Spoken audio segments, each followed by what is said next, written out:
Ayan, wala nang paligoy-ligoy pa. Simulan na natin sa ham. 8 pieces ang isang balot niyan.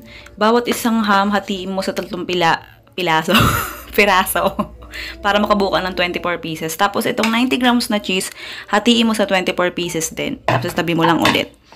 Ayan, gamit ka ng sangkalan para mas flat yung iyong pagbabalutan. Tapos, ito, ang ginamit natin ay molo wrapper.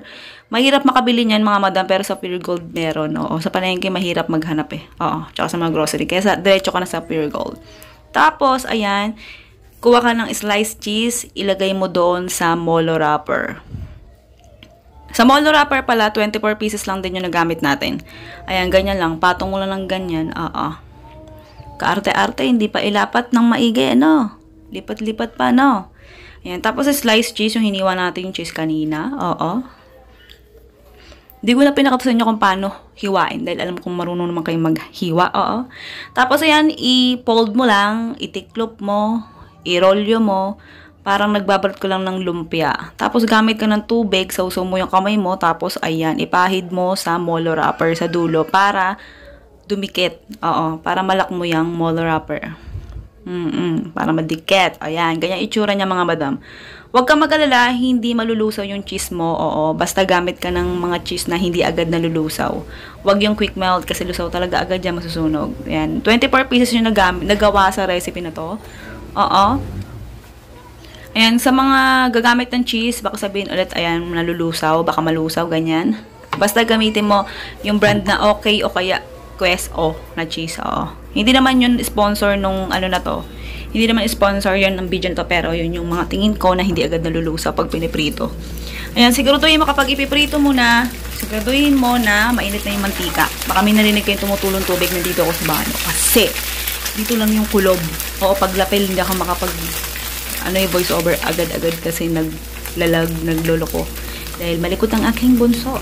Ayan, para masigurado ko na hindi agad masunog o kaya pag hindi mo na deep fry o kulang yung mantika mo, kailangan mong ikot-ikutin, kailangan mong bilog, ang tawag doon, ipagulong-gulong, oo, ibali-baliktad kasi nga, kapos tayo sa mantika. Pero kung marami kang pabiling mantika, hindi mo kailangan ikot-ikutin yan. Basta damihan mo lang, i-deep fry mo, maluluto ng pantay yan. Oo. Sa case naman ng ham sa bandang mga dulo, mukha siyang sunog, pero hindi yan sunog mga madam. Para siyang super toasted, na malapit ng masunog ganun. Pero hindi siya sunog. Kasi syempre, kinain namin, diba? Inulam namin to. Hindi naman siya lasang sunog. Basta ganyan lang yung magiging kulay niya, mas dark. Pero hindi naman yung ganong pansinin, mga madam. Mamaya, malalaman nyo kung bakit. Normal lang yung ganyan itsura niya, mga madam.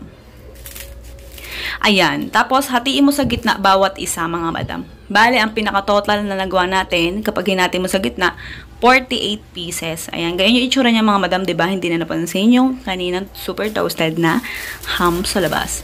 Ayan, tapos kumapit ako ng paper plates na maliliit. 16 pieces mga madam.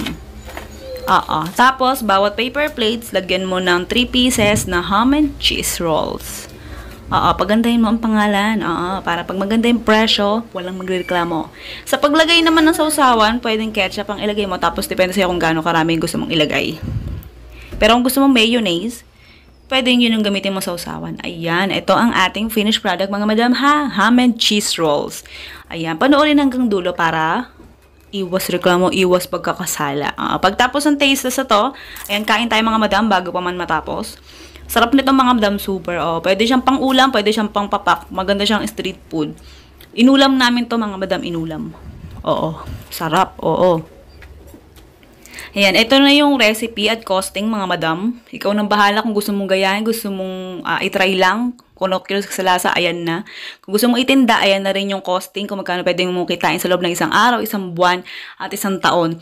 Kung ititinda mo to ng 24 pieces lang per day o 48 pieces. Oo. Ayan, good luck, goodbye. Love you.